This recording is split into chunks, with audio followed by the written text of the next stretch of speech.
And police in Philadelphia put out this overnight report. Officers responded to nearly 300 incidents. They made 81 arrests, more than 50 of them for burglary charges.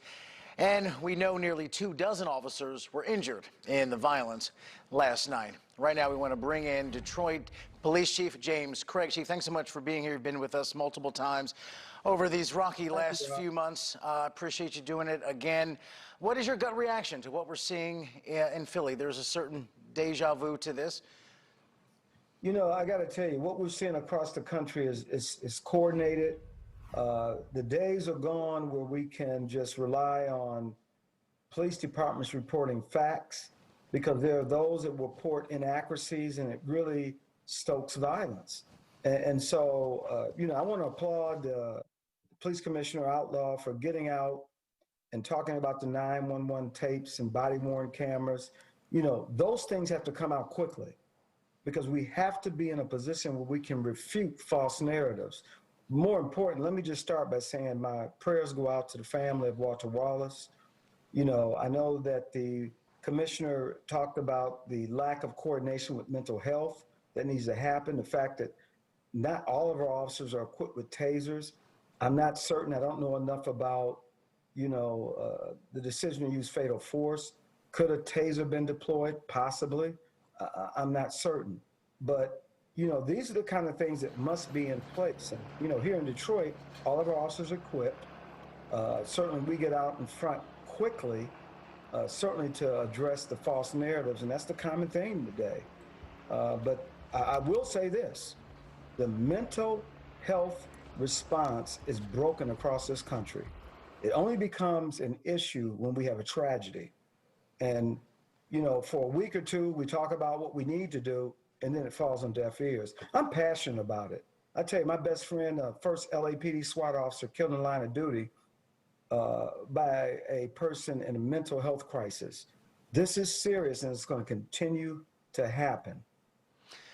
And I'm so glad you're stressing that point, because we talked about this a lot on the show last night, because that is a complicated question. It is easy to put the camera up and watch people burn stuff and loot, and we've seen that go, you know, happen how many times just in the last few months. The hard, substantive discussion that could move things forward and make things better is how we're going to deal with this mental health crisis, a crisis that the pandemic is only making worse. So what is the answer? Because the tragic detail to me was that that family had called, that was their third call that day to the cops saying, he's having a problem, we need some help.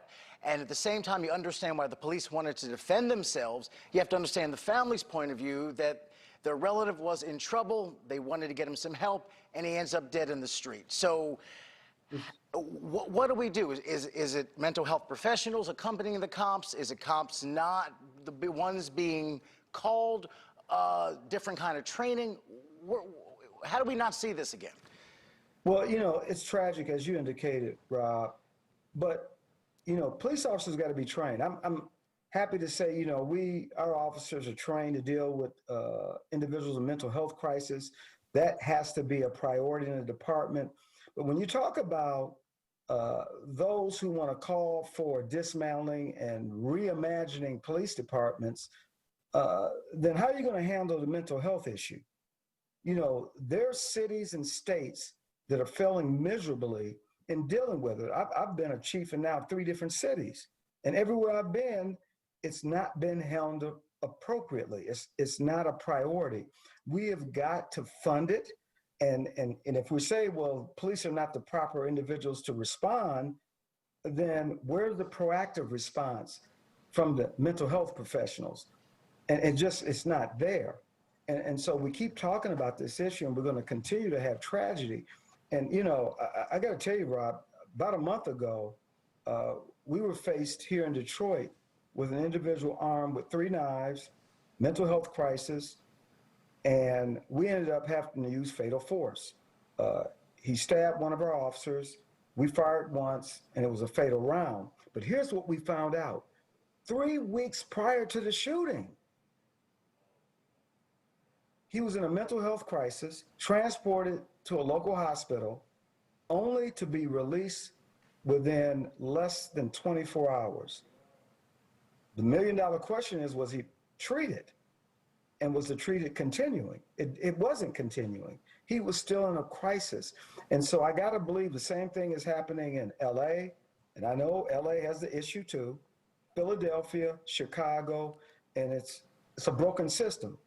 And So, Chief, we're out of time, but what I'm hearing you say is maybe some of the spotlight needs to turn to the mental health system into this.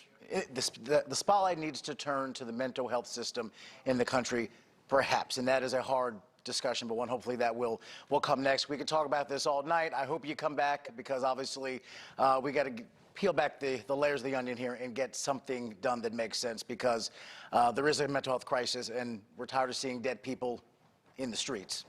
Absolutely. And I appreciate you, Rob. Thank you for allowing me to come back on. Thank you, sir. Joe?